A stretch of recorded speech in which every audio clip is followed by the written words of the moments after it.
Man, I hope I'm calling games this year. Welcome to the breakdown, everybody. It is myself, Marshall Ferguson, at TSN_Marsh. He is Derek Taylor, as always, at DT on SC, and we are the breakdown. And we got a fun one planned for you coming up here this week. Every time I hear those play-by-play calls, though, DT, it does make me happy. Just hearing fans in the stands and everybody going crazy. I'm pretty sure I said that before at the start of one of our podcast episodes here, but I mean it more every time, man. Every time that I see variant this, case that, schools back to being closed, vaccination slowly. Every time I see the bad news, I'm like, it's weighing on all of us right now. The fact that there's another hurdle, several hurdles to get over before we get back to this.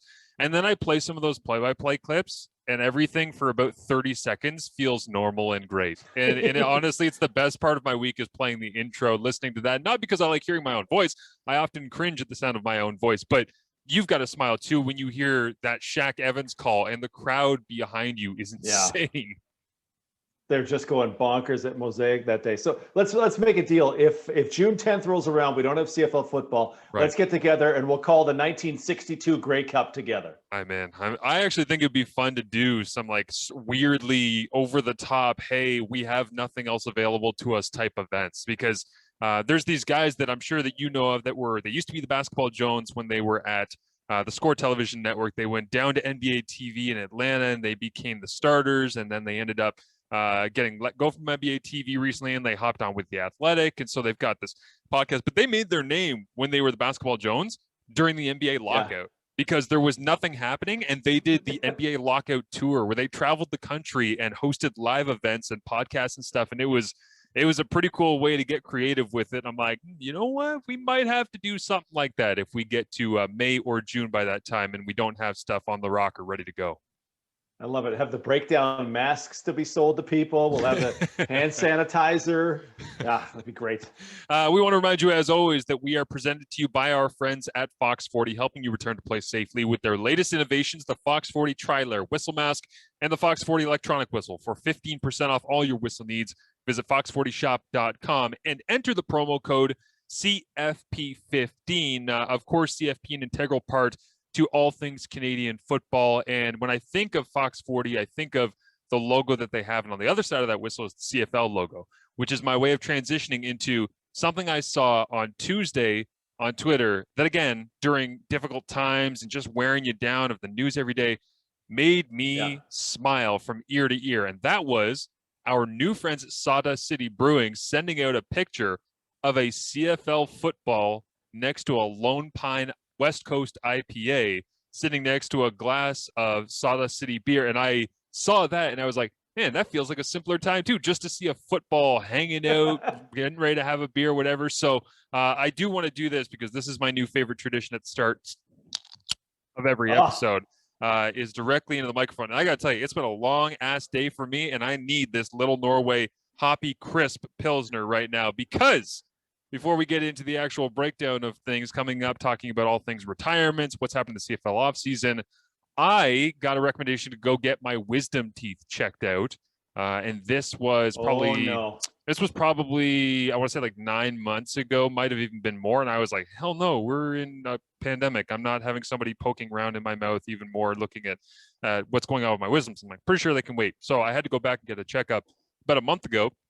They're like, hey, we gave you that referral for the wisdoms. I'm like, yeah. They're like, you can't do that, or do I need to? And because I'm like, I'm just putting it off and delaying. And I started thinking, I'm like, well, my benefits don't last much longer. If I want to go ahead and actually rip these things out of my head and actually have some of it covered by my former employer, then I should probably get to this. And so I went today for a consult. First of all, they took x-rays when I was at the dentist appointment. And when I get to the consult, the people that are dealing with the actual removal of the wisdom teeth say, oh, your x-rays are no good here, sir. So I have to get new x-rays. So today's appointment, which lasted all of 15 minutes and just took a picture of my face, cost $225. That sucked. Sounds fishy. That's fishy. They're like, hey, the x-rays. I'm like, how is this not standardized? Like, if I tell you that I want to send Derek Taylor a target chart of Cody Fajardo in the West semifinal or the West final, like, if I do that, our target charts, yours and mine, should kind of be standardized because he only threw to the same places, regardless of whether you were watching it or I was watching it. I'm like, if my dentist is watching this or somebody else is watching, ain't an X-ray this? Anyways, so that was my first thought. And my second thing here is they said to me, do you want to get put under? Do you not? And I was like, listen, I got pale skin. My dad was a bit of a ginger when he was young. Yes, knock me the hell out because I need you to rip these things out with me not knowing what the hell's happened. And so they say, okay, no problem. We can look at this. They say, you're going to have about a week off. And she said, the only date we have before your benefits run out is May 4th. And I immediately started laughing. I'm like, of course it is. The CFL draft. Awesome. That's fantastic timing. Exactly when I need to be talking and not have my jaws 15 feet wide swollen with cotton balls and whatever else happens with wisdom teeth. So anyways, I negotiated with them. I told them because of my work, listen, May 4th, May 5th, not a good time for me. Can we just get this thing done in like a week or so? And they're like, you know what? We just had an opening April 5th. So next Thursday, I'm supposed to go. But that's why I need this beer is because it's, first of all, it's expensive as hell. It's $2,300. If anybody's wondering how much it costs to get wisdom. Wow. So $2,300 and they leave you in pain for a full week. But I got to get it done at some point. So yeah, that's how my day went. DT, how was yours? Well, it was better than that. When I had my wisdom teeth out, it was 2001, and I was awake for the whole thing. Oh, what? What are you doing? Yeah, there are people who have their wisdom teeth and they grow sideways, so they're super impacted in bad places, and they have to get knocked out because they're not going through it. But I was living on my own, and I didn't have a ride home, and I thought, okay, well, I guess I have to be awake for this. And it's a different world when you see a grown man reach into your mouth with a vice grip and just kind of wiggle at your teeth and pull it and slip and curse and then get back in there with the vice grip and just pull. Yeah, keep drinking it. You're going to need it, Marshall. Keep drinking. It's just hearing this story makes me want to pound back this little Norway Pilsner because man, I understand that you did that because you were living by yourself, and yes, you had to absolutely make sure that you were going to be able to get home. Say, I told my fiance, I'm like, hey, you got to come with me, and because we got a 6-month-old son, I'm like, he's got to come with me. We got to leave the dogs alone for a couple of hours. So we're like already figuring out the logistics. I get it; it's stressful, but man, if I were you, I would have called anybody in my life to be there and take me home rather than to just have that awake. That's crazy. No, because you hear the tooth crunching and he pulls it out and then you're bleeding everywhere. They pack it full of cotton and he says, don't eat for a little while when you do soft foods. And I thought to myself, does a Big Mac and fries count as soft food? And yes, kids, it did. It was delightful. The extra large Big Mac combo went down smooth that day. Just be ready for after you have it done, like the whole stick for a while. And you're going to have to, at some point, you're going to be fishing carrot out of there. Like some vegetable is going to get caught in the hole. You're going to have to figure out how to dig it out. It's a little annoying, but if they're causing you any pain, get that done. Just get them gone. Well, and for me, like I'm a veggie eating guy these days. I don't eat much else. So it's, there's going to be a lot back there that's going to be kind of a relearning, which is very strange. But hopefully it doesn't affect my ability to sit here and talk with you, which is what we are here for today. Let's get into, actually, just before I move on, I do want to give this out a couple of times on the show so I can make sure that people know if the advertising and me chugging it back very sheepishly like Aaron Rodgers courtside at a Bucks game wasn't enough. Sawdust City Brewing, they are offering brewery fresh beer delivered directly to your door. You can visit their website at sawdustcitybeer.com to shop their wide variety of brews and to learn more. And this April, CFP listeners are getting an exclusive promo code. Use CFP during checkout to receive free shipping on all orders over $100. Shipping is available to Ontario residents only. Must be of legal drinking age. You and your friends, and maybe your friends' friends, if you live in Ontario, you're going to want to have some good high-quality beer that tastes amazing to get you through a really crappy month here in April in Ontario, sitting by yourself doing nothing. So put together a beer order with a couple of your buddies, $33 each. Boom, over $100. You cut the shipping. That's all good. All right, let's get into something that you and I discussed on the Sports Cage today, Derek, which, of course, is the conversation around what is the meaning, the purpose, and the future direction of the global player when it comes to CFL roster construction. I said my piece at length about this on your show today on Sports Cage, but I'm wondering where you think this is actually headed as we're having discussions about whether to have 1, or two, and what the salary implications mean as well. See, I feel like I'm in the minority, and I know you're with me, of guys who like the thought of the global program. I think it actually, for a league and a commissioner that gets so much criticism for, well, why didn't you think of that? Why is this a problem now? This just to me shows real foresight of, hey, you know what we could do? What if we found players who played in other countries and brought them here and told them that, hey, this is the place you can be and chase your dreams. And oh, by the way, what if that went so well, we could just flip a switch and sell them TV rights to our football games. That's pretty good for little extra cost. All of a sudden, you get a world feed of the CFL game, or you just take TSN's broadcast, shuffle it off to Finland, collect X dollars in rights. That's amazing. That costs you, just this process of going out and collecting players. I feel like there's a lot of unnecessary hate for the global program when it's honestly just the league looking to expand. And it'd be great if they planted this oak tree 20 years ago, but the next best time to plant an oak tree is today. So I've always been a fan of the globals. And people will say, well, they have other things they need to focus on. We need to grow the game in Canada. We need to do this. Yes, absolutely. But we can do 7 things at once, right? You're a dad. You're running a podcast company here. You're drinking beers. Like you could do many things at one time. Yeah. And I've always been a big fan of the CFL global program. And I think as John Hodge of 3 Down Nation said, this thought of, hey, they might want to go from 2 globals on the roster to 1 global on the roster. I'm of the school that's a bad idea.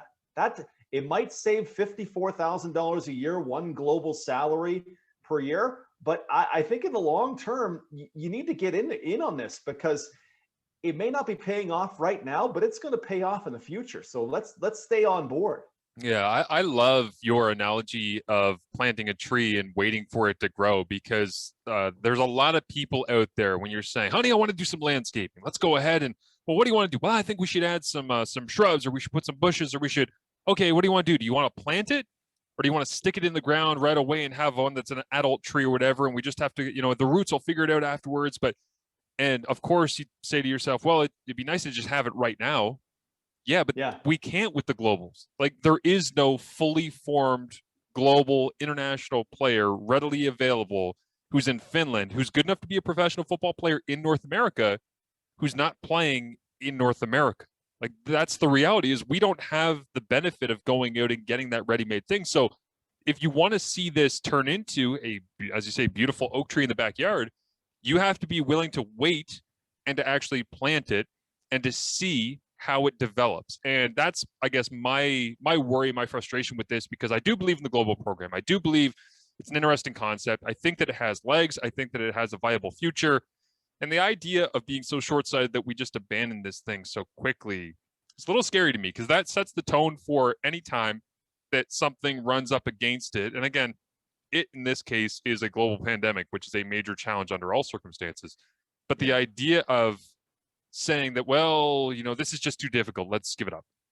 Isn't that kind of how we've gotten to some of these places that we're in discussions now about having to use the finances of Redbird Capital and friends to try and figure out where the CFL's money is going to come from going forward? Like, to me, I want to see where this ends up going to. And I think it would be a real shame if we ended up having a couple of players in their first year come in and you say, well, they weren't really impact players. Okay, that's fine. I don't remember any league their very first time asking players from a completely different continent to come over and be mandated to be on rosters, and it was a home run. Like, in the first year that the NBA had ever decided, hey, we're interested in foreign players, do you think they would have gone to China and found Yao Ming? Like, no, that took time, man. That was a development thing. There were camps and there were international research. I mean, there was a lot of stuff that went into finding the Tony Parkers from France, the Manu Ginobili's from Argentina. Like, that was a game in basketball that was never as globalized as it was when David Stern came in and became the commissioner. And the reason that he had this vision was, well, Michael's going to make us a global sport, and then we're going to use that global sport reach to attract everybody into our game. And I get it. It seems like it's a really strange fit to have people, even when you say, sell the television rights to Finland. I guarantee there's somebody listening right now, DT, who's like, who gives a damn in Finland about the CFL? They don't yet, but they can. They can. And we have to find a way to access that. And if you start giving up on some of these roster spots, you're going to run yourself into a position where we never get to find out. And then it's just a weird footnote where we're looking back at the roster of names that were brought in from Mexico and from overseas. And Dirks Hansen gets to go in the Canadian Football Hall of Fame in 20 years as being the only international guy who meant a damn thing. I mean, it's sad to think about the idea of us just abandoning this without seeing it through. And that's my main concern. And I hope that we get to see it grow and develop and prosper. But I don't think that the Board of Governors are behind it. And that's not a report. That's a vibe. It just feels like Ambrosie's had this view. Ambrosie works for the Board of Governors. They have to give him approval on pretty much everything he does. But he probably pitched it to him. They probably said, good idea. And then we hit a pandemic where everybody from every continent was like, not only should we all stay on our own continents, maybe we should just stay in our own neighborhoods. Maybe we should stay inside our own houses. And it's this almost like innate fear of everything that's not directly around us because it might get us sick as we're closing borders all over the place that I feel like has just turned this into the global program being this idea of, well, you know what? It was fun. It was crazy. We had some thoughts, but we're really struggling now. I mean, we're talking to the XFL. Why would we want to dabble in this other stuff? It's like, oh man, you see it through, trust it. Yeah, exactly. Don't peel out after 2 years, right? Like, I think your point about the NBA is great. I just had to Google up and find that Wang Zuzhu was the first Chinese player in 2001, 2000 and prior. Like, if you think about just the NBA in the last 2 years and the people, he's now Daryl Morey was the old GM in Houston. He got in trouble for expressing support for Hong Kong. And then LeBron won't talk about it, and people are terrified of annoying China because China has become such a moneymaker for the NBA. 20 years ago, there were no Chinese players in the NBA, and I don't know how much China cared about it. But I mean, you bring in Yao Ming, and he's this phenomenon, and then all of a sudden, okay, well, that's our second biggest market now for our product behind America. Who knows what is out there for the CFL? But I guarantee you're not going to find it if you don't go looking, right? The pig isn't going to find a truffle if he's not out there sniffing for one. So I'm good with spending. I don't know how much it costs. I don't know how much it costs to have Greg Quick ripping around the country before he took the Montreal job. I enjoy the thought of it. And because you know what? Like, Dirks Hansen is a name you brought up, a guy who got rotation snaps at defensive end for the Bombers. Do you think Dirks Hansen is the best non-Canadian American player in the entire world? No. Or are there 150 guys who are that level of athlete and harnessed properly? We were talking earlier. I brought up the example of could you bring a receiver from Germany? The Riders had a receiver from Germany last year. What if that guy is at the field wide receiver spot and gets the Mike Jones 2018 season he had for the Ticats, where he gets an 84-yard catch and a 75-yard catch. And he had another one, I think, Jones, that year that was 80 yards plus. All of a sudden, that guy's a phenomenon, and everybody's on board. Oh, my God, he won a game for us. That would be incredible. And they don't have to be refined football players at this moment, but interested in football, in love with football, and elite athletes, I feel like coaches could do stuff with that. Yeah, absolutely. And Mike Jones was a burner. Like, his strength was speed and he had hands. He was not a world-class route runner. He did not have the world's best hands either. I mean, he was a solid guy that could run and became a fixture of the Ticats because they thought that he always had this potential, which he wasn't able to harness, including in his last drop, which was, I mean, there was some memorable drops with Mike Jones, but one of them, of course, was 2019 Grey Cup against Winnipeg right down there on the goal line. Game was probably already well out of hand at that point, if I remember correctly, but he drops it and you're like, well, that would have been the door cracked open 5% more, and it's not 5% more open all of a sudden. So the idea of having a global receiver who has more than serviceable hands, who's a burner, doesn't seem like a very high bar to me. And it's a weird thing that we're doing where Mike Jones is not to say that he was a bust and he wasn't worth the draft pick, because he was a really good player at various points, did have those, big plays down the field. But Mike Jones was essentially a second-round draft pick, if I'm not mistaken, in the CFL draft. First pick in the third round. Yeah. First, was he first the third? Overall. 18th. Yeah. Okay. So he ends up getting into Hamilton in that spot, earns his way on the field. But then when David Unger becomes available in 2018 or 2019, they draft him 11th or 12th overall, I think it was. And the Ticats very quickly go, yeah, we probably want to start to give him some reps there because I don't know if we're really getting it all in terms of production for Mike Jones on the outside. The reason I bring this up is not to bash Mike Jones or to, talk about how great David Unger might be.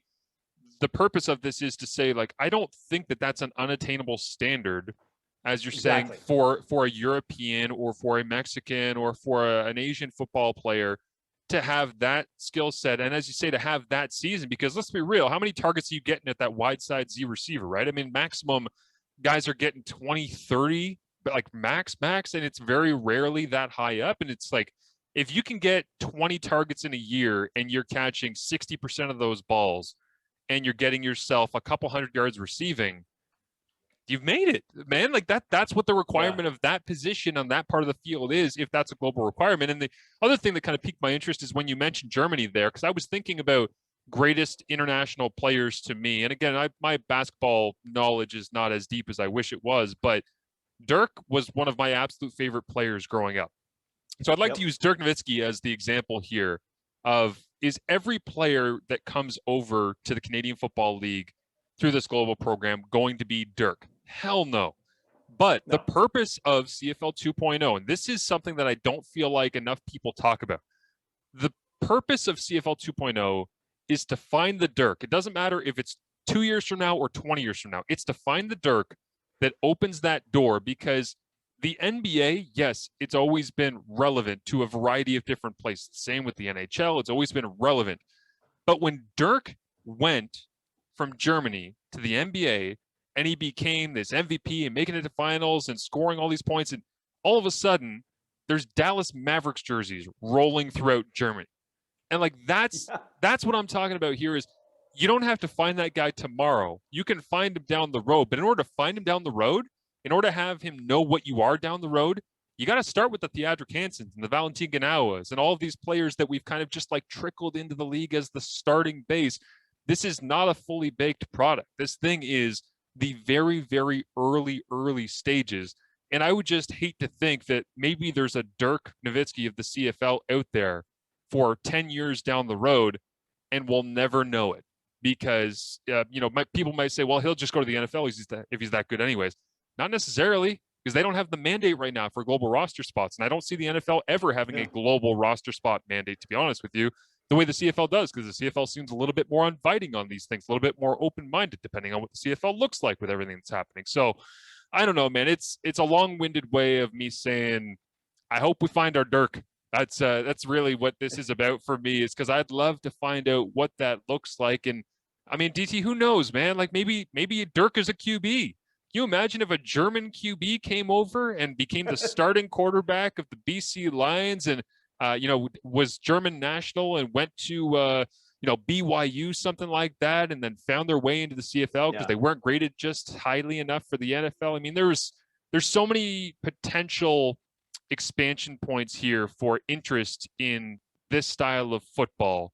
And the CFL has this incredible opportunity by not being the elitist structure that I think the NFL is, being open-minded, being inviting, and also looking for that talent right now. And to shut that down, man, that would it would feel like such a mistake. I'm glad you said the thing about, well, those players would just go to the NFL, because that's one of the things I hear is, well, if they're great, they'll go to the NFL. Yeah. Everybody we brag about in the CFL was a guy who was overlooked by the NFL. Oh my God, Cameron Wake was the best player ever. Cameron Wake was American, and the NFL missed on Cameron Wake for 2 years. They missed on Cameron Wake. He went there. He's going to be in the Hall of Fame. Like, if they miss on people in their own country, you think they're going to hit on people in every country ever? So you know what? Go looking. And those guys have to sign for, 2+1. So you've got them for a couple of years, and you can leverage them if they turn out to be something. And then all of a sudden, like you say, like, German players in the NBA before Dirk were not there. Were some, Detlef Schrempf. I was going to say, yeah. Detlef didn't bring the cachet that Dirk did, right? So there's absolutely a way to go. The one question I have, Marshall, is right now, as it stands, you have to have 2 on your roster for the 2021 season. There's nothing that says you have to play these guys, though. Are we going to get to the point where it's going to be mandated that these guys have to be playing? Because we could spend a longer podcast discussing, is there a bias? Do American coaches have a bias against players who are not American? We could really delve into that with people who have watched the CFL for a long time. But are they going to have to be in some way forced to play the globals? Not this year, but at some point in the future. Yeah, and to that point as well, the idea of there being 2 on the roster as of right now and possibly stepping back to there being 1, people are saying, what are you guys making a big deal about? Because it's just 1 roster spot. Who gives a damn? And yeah, it's an interesting conversation for us, but at the same time, it shows a trend moving forward. They could be doing this as a way to just say, hey, we haven't really gotten the global stuff off the ground. CFL 2.0 hasn't gotten to the point that we'd like, that we feel comfortable with putting 2 on the field or having 5 on the roster in any way, shape, or form, practice roster otherwise. And so we'd like to pull it back for now to further expand it down the road. If they're doing that, that's totally fine. Like, I get it. But the idea of mandating play for those who are on the roster, it's the same thing as Canadian quarterback. It really is, where you would say, well, I think there are people who play quarterback in U Sports who should be given the opportunity as a second or third string to earn their way up, like an Andrew Buckley did, where all of a sudden he's getting an opportunity when Bo Levi gets dinged or goes out, or it's a blowout, like 60-1 over the Ticats, or when you get to a spot where Brandon Bridge is right there alongside KG in Saskatchewan, and all of a sudden you're going back and forth in an East Final, because KG might not have it. And Chris Jones says, hey, I want to try Brandon Bridge. And Brandon Bridge goes in and doesn't play that. Hey, I've got to go back to KG. That's a different story for a different day. That was a mess. But the idea of having Brandon Bridge there and being able to use him, some people say, well, why can't you just mandate that he has to play in the game or that he has to get a certain percentage of snaps? People will say, why are you forcing my team to be worse? So I understand that perspective. But my thing is, you already do that, though. 100%. Like, we already do the ratio. And so you end up having players at all positions who, when somebody like a defensive end gets dinged and goes down, you insert a Canadian who's 30 pounds lighter in the backside and he's getting thrown all over the field against the run. That's the same thing. You're mandating somebody is on the field. So, okay, well, then scrap the whole ratio. No, because then it's not the CFL. That's the same thing we're talking about with the XFL. So there's this balance between what is required, what you're willing to accept as a fan. And for me, honestly, and I don't know how you feel about this, DT, but as an analyst, I find that to be some of the most interesting stuff. Where do you use your Canadians? Not knowing that, oh, well, that's going to be a weakened position just because it's a Canadian there. But where do you use your Canadians to try and leverage your strengths? And where do your Canadians impact the game in a way that I don't know another American could? Because sometimes there's these plays made by great Canadian players in this league that you go, man, I don't know if somebody would have understood to punch the ball out of bounds there because they wouldn't have had the special teams experience. Or, Mike Daly saw somebody running on a double move back to the corner and he jumped it quick. He didn't get the pick, but he got there to knock it down. Why? Well, he's played in the CFL longer. He knew the right angle to take because he's been around on this massive wide field. So that's the thing to me, where when you're mandating playing time for people, you're always going to say, is it weakening my team? But I really choose to look at it in a more positive perspective of, how are they strengthening my team, and where am I deciding to use the chess pieces that I've been handed? And if you're handed a couple of global players and you end up finding a couple of really high quality ones, congratulations, you've done your homework. If you've done a better job at filling those global spots, and those global spots are mandated to be on the field, and your team is better because you did your homework and you found the best possible players to get on the field in those global spots, you deserve to be a better football team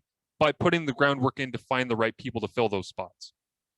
Yeah, I think of it this way: weakening your team, but strengthening the game overall may well be the goal.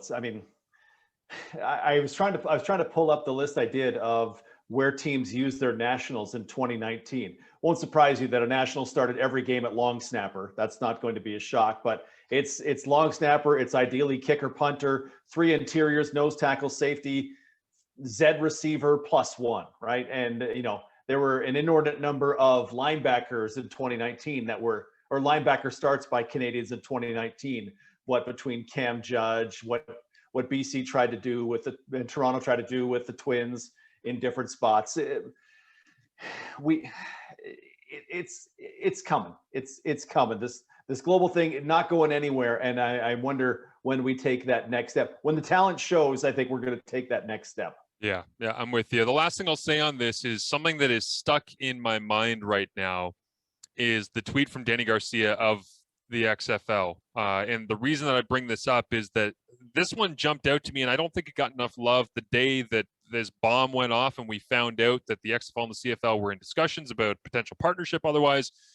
But this has stayed with me, which was, I forget what the exact text of the tweet was, but it was a globe emoji of the planet with a Canadian Right. flag, with the American flag, with a football, and then American flag, Canadian flag, and a globe again. And I don't know what that means. I don't know if it's intended to be cryptic. I don't know what to read into it. I don't know if I should be reading into it. But you don't put a globe emoji as one of the directing partners of the XFL unless there's something in your brain that's either been planted, you understand, you've had discussions with the CFL, they've talked to you about CFL 2.0 otherwise. So again, my hope is that if they do decide to go down to one for 2021, it's so they can really get this thing kind of peeled back only to build it back up. The fear is that it's peeled back because they don't want to continue carrying forward with it. But if the XFL and the CFL end up doing anything together, I really do hope it involves this global strategy, because there's a lot of stuff about the XFL that I'm not a huge fan of as it stands right now. I watched This Was the XFL, the ESPN 30 for 30 documentary over the weekend.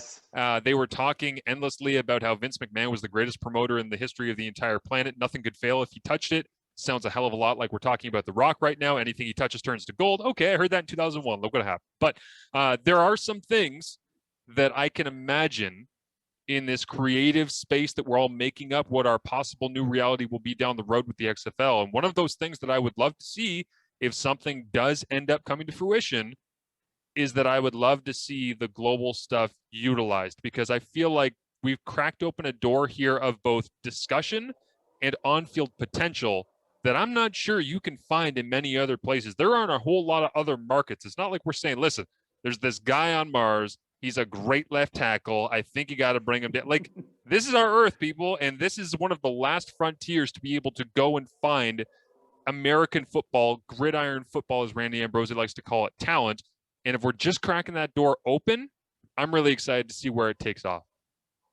Just hearing this now from sources, in Jumanji 3, Kevin Hart will wear a Saskatchewan Roughrider hat. That's, mark it down. It's going to happen. I wouldn't doubt it, man. Damn, Riders fans are everywhere. I saw somebody was supporting Bianca Andreescu, I think it was, that I saw over the weekend at Miami Open. So that's just smart. That's just smart. Let's get into some of the retirements. This is our main topic of the day, outside of all things global, because it is an interesting and fun discussion. There's been some retirements here across the CFL throughout this crazy, extended, never-ending offseason that I have I found amazing, because some of them are retirements from guys who legitimately have decided, you know what, like, I want to move on with my life. Maybe I was planning to move on with my life. Some other ones are, I've had more time to spend with family, and I can't imagine a world in which I'm not spending that much time with my family. Others, I'm sure, have found it hard to keep themselves in football shape. Like, I can't imagine how difficult it is right now on players at the U Sports and the CFL level, north, south of the border, and the CFL otherwise, to try and keep themselves ready. Because for me, it's wearing on me every day, just how long it's been since we've been on the field. When we're getting back on the field, I think about it nonstop.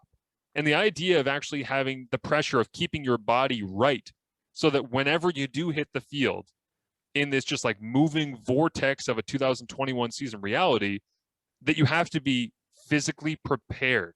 Like, I work out a couple times a week, and I can't imagine the pressure of every single time I step in the gym going, I got to hit it today because I got to be ready for who knows.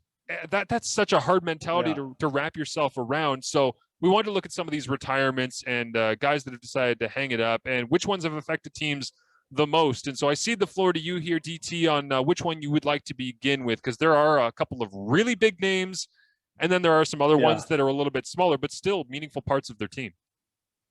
Yeah, I mean, we should start with Bryant Mitchell. It was the free agent move that I think I liked the most in the entire CFL, of them getting Bryant Mitchell, speaking of the Bombers, getting him to be that boundary slot back and really complete that receiving core.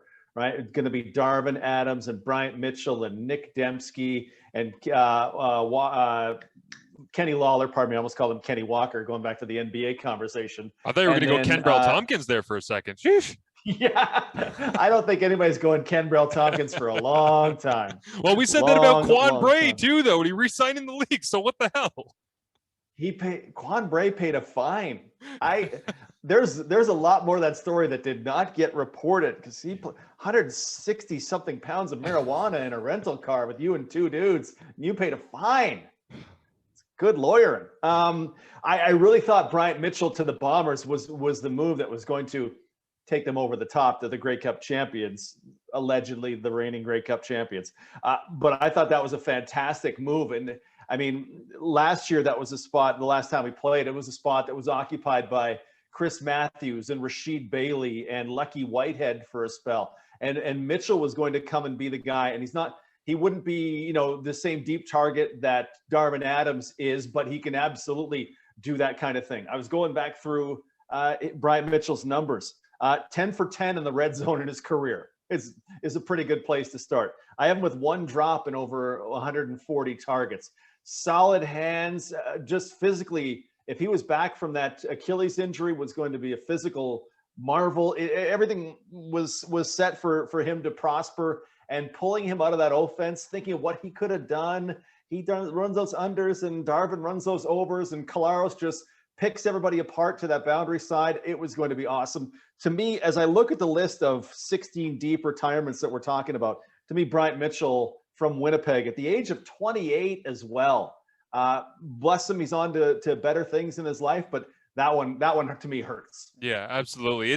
For me, it's a 1A, 1B, depending on whether you think a boundary corner is more important than a slot receiver like that with him, because Delvin Breaux is a massive, massive hit, which we'll get to in a second. But I was just looking here at Bryant Mitchell's 2018 season, and of course in that relatively limited action, if you want to call it that. It wasn't a full season, but when he came in, like that red zone number that you mentioned is incredible. For me, the one that jumped out that kind of made my imagination wander a little bit as to what he could have meant to Winnipeg before he Darian Duranted them, which, by the way, Kyle Walters has got to be getting tired of this. But the idea of him having a 13.3 yards in air average, like he was somebody who, if you are trying to extend that offense, and again, 13.3 is not groundbreaking. It's not, looking over the top to Greg Ellingson, I think is probably going to have a number that's approximate or better than that in Edmonton moving forward, depending on how Trevor Harris wants to throw the rock.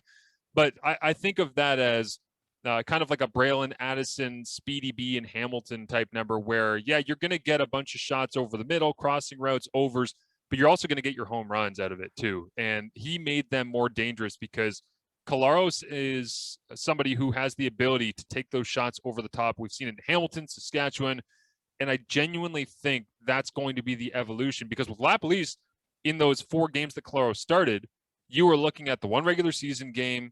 Everybody says, yeah, he's going to be the starter. Like he's played well enough, obviously, to get this thing. And so he gets that opportunity, but it was Andrew Harris and Dink and Dunk. And I mean, 85-90% of his attempts were under 20 yards down the field. Except he would take the rare shot. And when he did, Darvin Adams was his boy. Like it was Darvin Adams, the one that he would find taking shots over the top. And it got to the point where if I'm trying to game plan what Zach Collaros is doing for that team, it's high efficiency, it's underneath, it's Andrew Harris driven in the run and the pass game, but you always know he's going to take his shots. And the question for me with the 2021 Bombers is, with Buck Pierce coming in as the OC, with Collaros as the quarterback, how many of those shots can he cash in on? Because we talk all the time about Vernon Adams Jr. and his ability to hit the home run shot when he tried to in 2019. It was the difference between Montreal being a below average offense and an above average offense. They were above average because they hit on those shots. They were completed passes deep down the field that gained them big chunk plays. And so I think that Bryant Mitchell could have been the difference in that. I really do. He could have been the guy that would have been the shot over the top, that would have been the game breaker, that would have been 2nd and 7 from your own 35-yard line with 3 minutes to go in the third quarter. And it's the play that all of a sudden you flip the field 50, 60 yards because he beat you on a double move and he's running down in between the hashes. And all of a sudden it's, well, we go in for a touchdown. And instead of being down by 3, we're up by 4. It's like the game has changed and Winnipeg's in control, and now Yeah. you're scared of Mitchell. Now you're playing off Adams. Now you're coming back to Andrew. And there's so many things I think that he could have influenced that. Yeah, I'm with you, man. He would have been a game changer, not just in statistical categories, but mentality for that offense. And I'm sure they're going to backfill with some talented guys, but there's no question. There's a reason everybody was excited about him being there. He would have made their offense evolve. Yeah, it was going to be great. And now, well, as a guy who calls games for a team in the West, I'm glad I don't have to see that because, yeah, that's a multi-dimensional piece. I think we both have the same number 2. Tell me why Delvin Breaux leaving Hamilton is such a big deal. Yeah, I mean, this was right basically when we had done our best positional groups and we had talked about the defensive backfield group in Hamilton and said that they were a lock at number 1.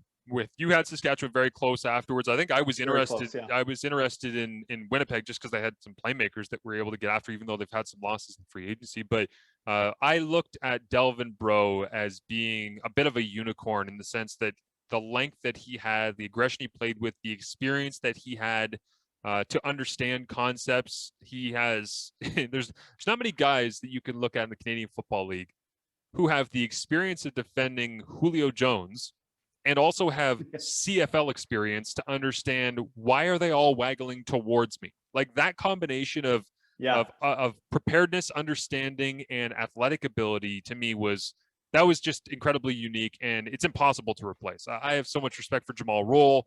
I think that they've got a great setup in their backfield that they'll probably fill in Deontay Evans otherwise in that spot, but there is no replacing Bryant Mitchell. There is no replacing Delvin Breaux. You can find somebody else to play that spot, but you are not going to replace him. I always love throwing out this stat, and I don't know if I've thrown it out to you.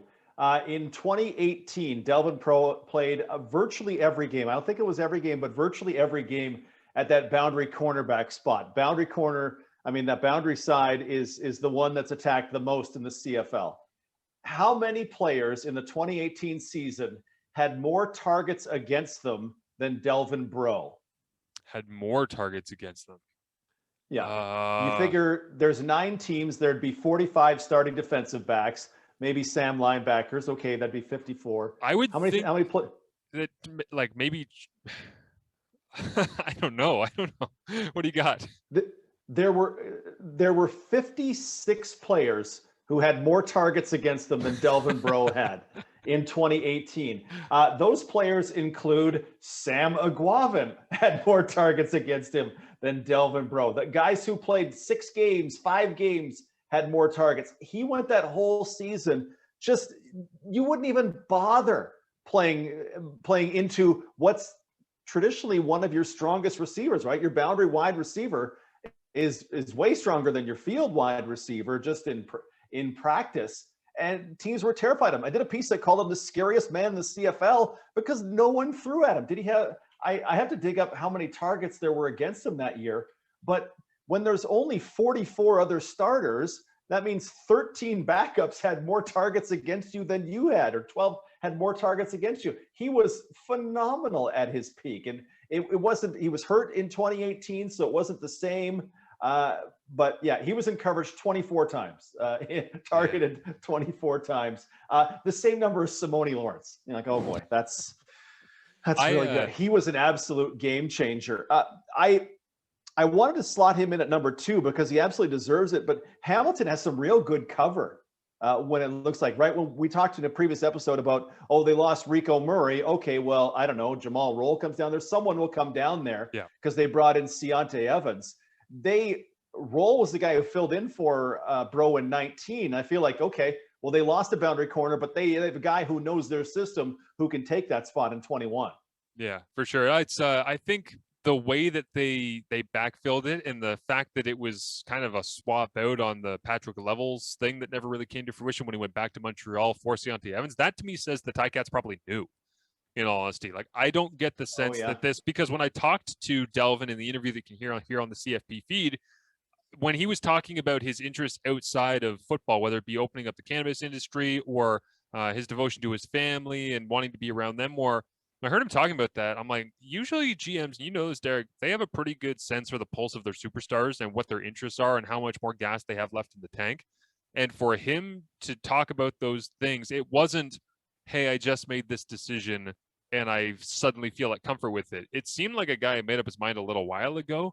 And he seems to have been pretty steadfast in understanding it. Once I make this decision, it's done. And I don't know whether or not he had decided well ahead of time, but if the Ticats were trying to backfill, thinking that there might be a threat of losing him in this season of potential retirements and off-season unexpected transactions, he would have been somebody they would have been trying to figure out how to backfill with. So yeah, I'm with you. It's not a bad spot for them to be in here. I next one up for you here. I want to mention Montreal because I thought that the Trey Rutherford moving on was that's a tough one, man, because they invested in him obviously highly up in draft, and they would have flopped him Mark Chapman for Trey Rutherford otherwise back and forth. Now you have both of the top two picks of that draft that are no longer on the teams. Trey Rutherford, of course, actually got to Montreal. Mark Chapman did not, and Hamilton is the first overall pick. We'll see whether that happens with the first overall pick the Ticats have this year. But Trey Rutherford was developing into a nice player, and he gave them a bit of a cornerstone on that offensive line that I thought there was more meat on that bone. I thought that he would have been around for longer. I thought him, Tyler Johnstone, and being able to piece together some of the French-Canadian guys they've either recruited in free agency or that they're drafting and developing from within now with Danny Machocha there, it seemed like a really good piece and a nice little fit for an offensive line that I don't know how much longer Vernon Adams Jr. is going to be the guy there, and I'm not calling for him to get axed right now. I'm just saying, I mean, VA's bounced around already, and yes, he just found his first true starting opportunity. But do we think that Vernon's going to hold that job down for 5 years, 10 years? Like, is he going to be Calvillo and be there? I have my doubts about that just because of the way the CFL typically turns over that position, as we've seen in Montreal since Calvillo left. And so I do think that their modus operandi going forward has to be to create an offensive line that can be athletic enough to work with a Vernon Adams Jr. and also somebody who can do a traditional pass protect if they decide to go that way down the road. And I thought Trey was that guy. He seems so universal for what they wanted to accomplish, regardless of the man who's throwing the ball behind him. Yeah, he was 25? Like and the second overall pick in the draft in his year. That one stings. And I don't see them. I haven't seen what happened with Tyler Johnston, if he's going to be back, but there's a guy you gave up a first in the supplemental to get, I believe it was. And I mean, Rutherford, Matt, and Sean Jamison in the middle. Okay, that's the start of something. You'd love your quarterback to help them out a little bit and not. I mean, Rutherford gave up a lot of quarterback pressures, but quarterback pressures are a lot about quarterbacks as well, as opposed to just strictly about offensive linemen. But I mean, only beaten for a couple of sacks this past season, just the one holding call. There's the real foundation. And I mean, here in Regina, we're absolutely just blessed to have guys like Dan Clark and Brendan Labatt, where you go, all right, we're good there. And we're 7 years from now, you know what, we're good there. That was what Montreal had on offer. And that's a substantial. As long as we're keeping the ratio, that's a big loss. If the ratio goes away, okay, well, I shouldn't even have gone there. Let's not even go there. The ratio but no, there's no question that Trey Rutherford is a bad loss, but off to be a police officer. Yeah, absolutely. I mean, that's the thing about this offseason that never ends is a lot of the guys that are moving on, they're going on to great things, right? And it's so you can't have any shame in what they're going on to accomplish. But I want to mention here as well, just to point out, and everybody who likes the CFL draft the way I do, you know how unpredictable and dumb this stuff can be. But Mark Chapman, first overall receiver, Central Michigan, never shows up in the CFL as the first overall pick. You imagine that happening in the NFL? Jeez. Second overall, Montreal, Trey Rutherford, offensive line, retiring at 25 to go be a police officer. Peter Godbear, I believe still with the BC Lions, but early on in his career had a pretty hard injury, I think in 2018, which was his rookie year, when he was actually the starting center after they had an injury to their starting center at that time. And then Dakota Shepley went to the Riders. Actually, the one before that was Mark Cordy going to the Red Blacks, which we know that's worked out wonderfully. But Dakota Shepley goes to the Riders. Now he's down with the 49ers. Darius Sirocco, 6th overall, goes to the Ticats. He's still there starting right guard. Julian Laurent, I believe, is still in BC as well in that spot as defensive lineman out of Georgia State. And then after that, it's Ryan Scavier, who's in Calgary, who probably gets a much bigger run this year. And the final pick of the first round, Ryan Hunter, offensive lineman from Bowling Green, an Ontario guy, I believe Thunder Bay, if I'm not mistaken, who ends up going to the Kansas City Chiefs and being on their practice roster for the last while. And I believe he's still there last time I checked as well. So again, you look at that and it's like, okay, one guy never shows up, another guy retires, another guy ends up in the NFL, never comes. I mean, and another one's in the NFL, and Dakota Shepley. It's like the home runs from the first round of that draft, Ottawa with Mark Cordy, and Darius Sirocco with the Ticats. Maybe Skeevier, depending on what happens there in Calgary this year. But that's 3 for 9 in the first round. It is an inexact science if I've ever seen one. That just gave me an idea for a future episode. We need to do which move was worse. Was it the Hamilton Tiger Cats taking Mark Chapman? Was it the Winnipeg Blue Bombers taking Faith Akakity? Or do you go back to 2010 where the Bombers, was it 2010 where they took Andy Malumba knowing he was going to the Packers and then he never came? Like we need to do a what was a worse draft pick when it gets to be draft time, like if that. Your mouth is okay. Yes. Yeah, that's an interesting one. All right. What else do we got for us here? Let's list off a couple more. Again, not as big pieces as your Bros and your Mitchells and what we're looking at across the league. But there were some important players that were, I think, even maybe a step or two down from Trey Rutherford here that they would have been nice pieces and nice fits for 21 if they had decided to stay at it. Oh, I think Shane Bergman is an enormous loss in Calgary. I don't know the circumstances. Like Erdos on the other side, the right guard, missed 2019 with an injury and mentioned in his retirement statement, it's a little much and I'm going to go. I didn't hear any of that from Shane Bergman, so I get the sense he just decided to move on. We don't talk a ton about interior offensive linemen, but from what I saw, Bergman was such a stud. And every year you would get to, like, he would allow less than a quarterback pressure per game, which is a real nice number. And he wouldn't take holding calls. And he worked well. You get the benefit of working with Derek Dennis for much of that time. Bergman certainly held his own, and Dennis can't praise Bergman's work enough in that respect. And we don't really talk about these guys a lot, but Calgary, whenever I would watch them, you would watch Winnipeg with Matt Nichols at the helm, or Edmonton/Ottawa, Trevor Harris at the helm. And what do? They get the ball out quick, right? So that may well make their offensive line look better. Shane Bergman did not have that in Calgary because Bo Levi Mitchell was waiting for a bus. He's having a ham sandwich back there. He would have all this time in the pocket when that offense was at its best. And no one was touching him because those 5 guys were just crushing dudes, right? And you go, Bergman was right in there. I mean, Labatt at his healthiest is in that class, but like Bergman is, in my mind, was just an absolute elite left guard who started all the time and all of a sudden gone. And now Calgary has to figure out how to replace 2 guys on the interior. I think the loss of Shane Bergman is substantial.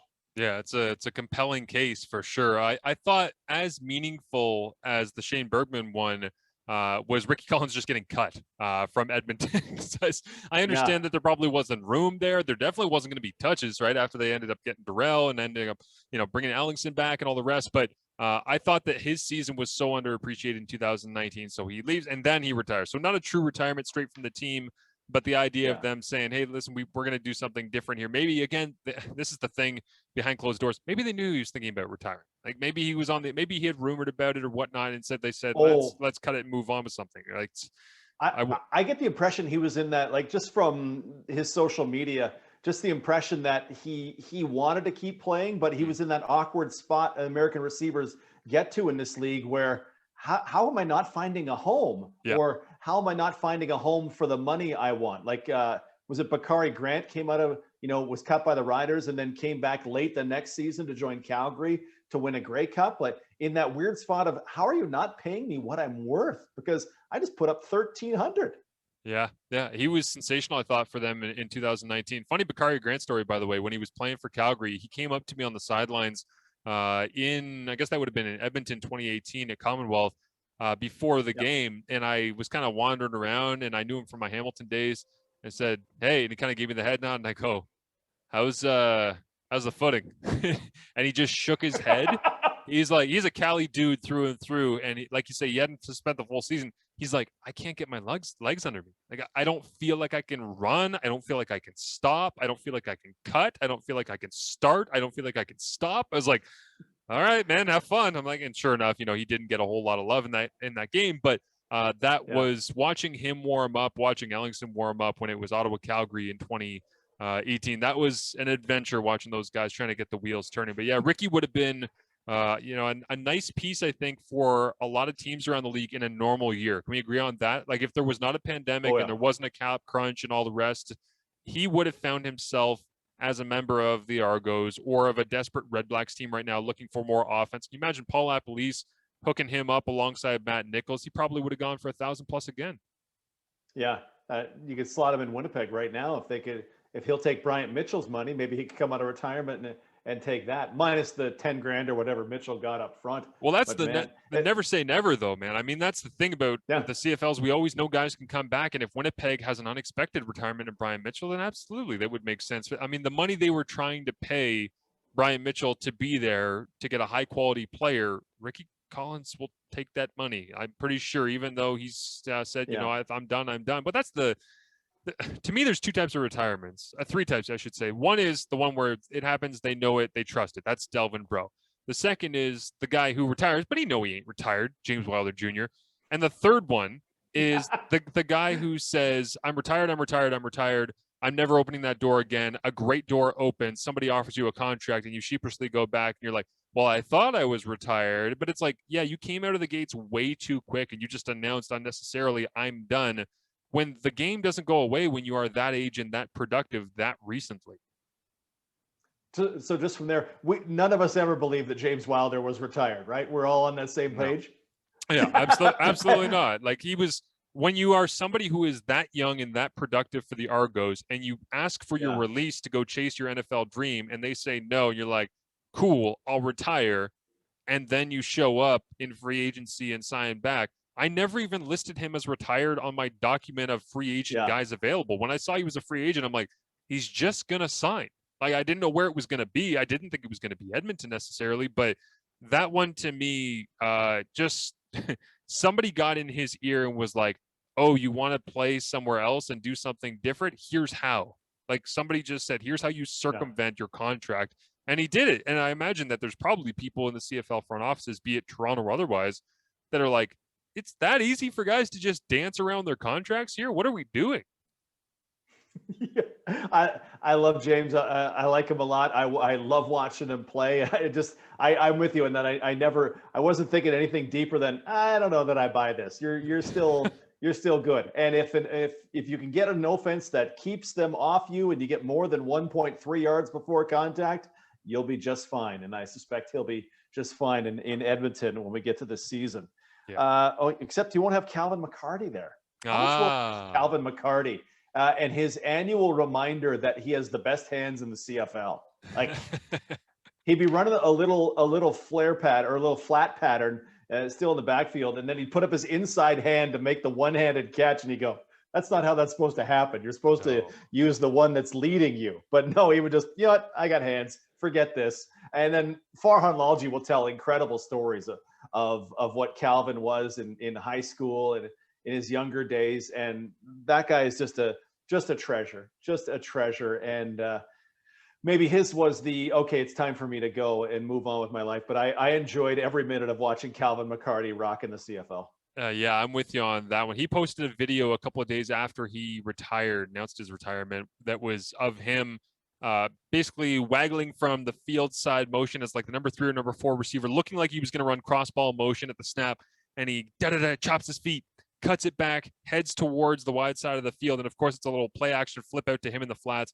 And he knifes up and he just runs over a halfback. He stiff arms a corner. I'm like, this guy was so much fun. Yeah, you're right about this. I am going to miss being able to see him. I want to ask you this, though, and this might be a question for our Alberta-specific listeners, but who is your favorite? Because there's a lot of things about the CFL that I love that are niche positions, whether it's the offensive guard who doesn't have the build of a tackle, but he doesn't know how to snap, so he becomes the world's best guard, or if it's the free safety who plays for 10 years in the CFL. Why? Because he's not big enough to be a linebacker, and they don't trust him as a corner. So guess what? You're a free safety, and they go on to have a great career as a safety. There's a lot of these kind of like fitting into roles. And the fullback in the CFL is one of the coolest positions, because It's always underappreciated. It's very rarely utilized. You almost never get the ball thrown to you, but you get to do some pretty fun stuff because of the motion, especially if you're a very good blocker. You're trap blocking defensive tackles. You're reaching to ends. You're leading around the corner. You're arc blocking people on zone read stuff. Like, it's a lot of good stuff. And for me, in my lifetime, I think of Calvin McCarty and Rob Cote as being the two guys that kind of jump out to me. And I think the modern version of that's going to be steadfast, around forever, super talented, really good, is first and foremost Declan Cross, who's a guy I played with at McMaster. Like, he is, I think he is wonderful at what he does, and not just because I played with him. But Spencer Moore has been really good at that as well. And I know that's two Mac guys with my little bias, but I see the way that they have honored and embraced the blocking element of being the fullback in the CFL. Those guys just own it. And it's one of those positions where I think if we ever give up the ratio, man, that incredibly unique, not fast enough to be a slot receiver and too small to be a running back or anything. It's just like, that's going to go away. And that's a fun part of being a CFL fan. Back in my day, we had guys like Wade Miller of the Winnipeg Blue Bombers who figured out that if I go offside 3 times in a row on this play, or if I go offside twice, we can burn a lot of clock before we punt it out of our own end zone. Wade was not nice to me when I was a reporter and he was a player, but man, that guy found ways within the rules to give his team the advantage in and above what he would do on a play-to-play basis. Endlessly entertaining. Yes, absolutely. Let's pick one more here before we wrap up of your most interesting of the list here, because I mean, Solomon El-Mimian's on there. The one that I wondered about was Craig Rowe. Like, I know it's not a huge impact player, but is Craig Rowe retired? Like, he seems like he's moved on based on social media to like coaching and working with people on defensive line pass rush skills. But there's no better way to lay down your foundations of moving forward and teaching people the game of football than to still play football and make a lot of money. So I'm sure somebody will tweet us and let us know, but I don't know about that one. I just jotted it down because I suspect he was a free agent as far as I know and hasn't signed anywhere. So that feels like one of those quiet retirements. But what do you got for your last one here of interest? I like Craig Rowe a lot, right? As a depth defensive end, he would always just come in and just make impact. He would get pressure. He would get everything done. And his book on defensive line play, right, that he's putting out piece by piece, well, expanding a bit at a time, and he puts out these great examples. I had him on the show. I don't think he had planned to retire at the time. This was in the middle of the pandemic, and who knows what's come since then. But if Craig Rowe wants to play football, I want him on my team. For sure. I want that guy in there. Absolutely. Gosh, Adrian Tracy's a guy I've enjoyed. Terrell Sutton, man. Sutton's had some good times. I got to give a little love to CJ Gable, and I'm not the biggest running back guy there ever was, but 33, he's got that spin move. He just kind of had a little of everything that I liked watching as a fan of the CFL, be it in Hamilton, be it in Edmonton. He got a good body. He could run quick. I mean, he had. I just loved him. He'd get yards after contact, and he was really counted on in 19 to get yards after contact. I think, 84% of his carries he got yards after contact, which was a big boost because Edmonton's offensive line didn't really help him out a ton in that one, sub 2 yards before. I'll miss CJ Gable. Running backs, you know my opinion on running backs, how replaceable they are, but I really enjoyed CJ Gable's career. So on that level, and I feel like I sort of remember him a little bit from college, and I wish I remembered more.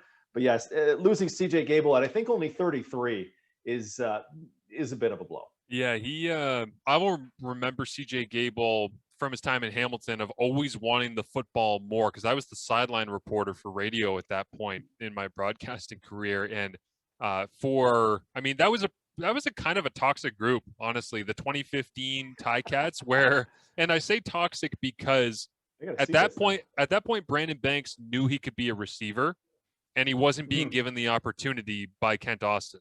And at that point, CJ Gable wanted the rock more, and he wasn't being given the opportunity. And that was Colaros's first run in Hamilton, right? So or second run, I should say, because 14, you came out with Zach thereafter. Or no, sorry, Henry was there in 14, and Zach was in 15, right? So, but it was like they had this kind of combination of the old savvy veteran CFL coach in Kent Austin that was trying to manage these personalities, but Kent doesn't really massage personalities. He just kind of is like, listen, this is what I do.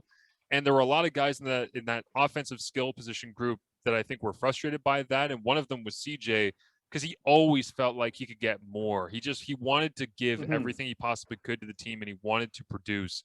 And so I look forward to looking back more at his career. It's funny, I was actually watching the other day while I was working out, for no reason. I just throw old Grey Cups on in the garage to watch them as I'm doing stuff. And the 2013 Grey Cup with Calgary and Hamilton, and CJ wasn't in there, but I was like, Nick Grigsby was underrated, man. We did not give this guy enough love. Absolutely. He was a nice player for Hamilton at that little stretch in his career. But it's CJ.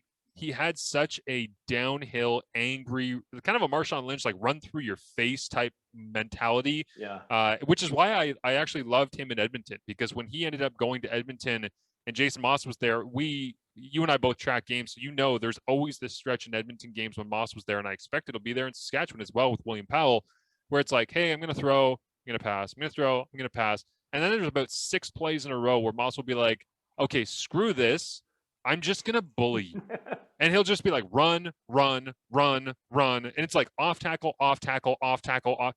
And it's just endless. It's just right into your face. And CJ was the perfect back for that, I thought, especially alongside Mike Riley. Like those two paired up together, I thought that was pretty unique to have them together. So I'm with you on that. The one that I want to end off with, before I get back, because I'm sure you have a little note here. Yeah, what do you got on CJ? Can I throw you a 2015 Hamilton stat first? Yes, please. I want to test your Hamilton 2015 knowledge. Who had the most carries on the 2015 Hamilton Tiger Cats? I remember. If you get it. I remember standing on the. You know what I'm gonna say was little white running back from Louisiana Tech.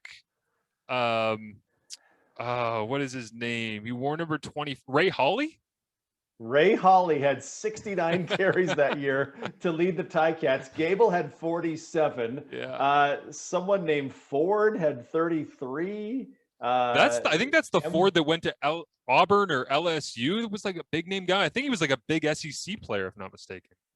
That is amazing. M4. Terrell Sinkfield had 28 carries. CJ Gable didn't have twice as many carries as receiver turned defensive back turned receiver Terrell Sinkfield. What was going on in Hamilton that year? It was a weird season, man. And it's honestly, as much as I love doing play-by-play, being on the sidelines, you learn stuff. Like you get to see it with your own eyes, just the emotion on guys' face. Even my first time doing sidelines in forever was the 2019 Grey Cup. And I remember about 3 drives into the game, after a couple of Willie Jefferson tomahawk chops to Dane Evans and running around Chris Van Zyl and Riker Matthews because he's just a monster, I looked at the Ticats bench and I was just thinking, yeah, they're losing. This is not going to go well, because the look on their faces on the sideline was shell-shocked, and I couldn't believe it. And I remember that same feeling in 2015, just looking at the Ticats sometimes when they'd come off offensive drives where they go 2-and-out, 2-and-out, 2-and-out, and it's the other funny memory I have is Brock Sunderland alongside Marcel Desjardins screaming at refs on the sideline, and Kent screaming back at Brock Sunderland and Marcel Desjardins to get back on their side of the sideline. So,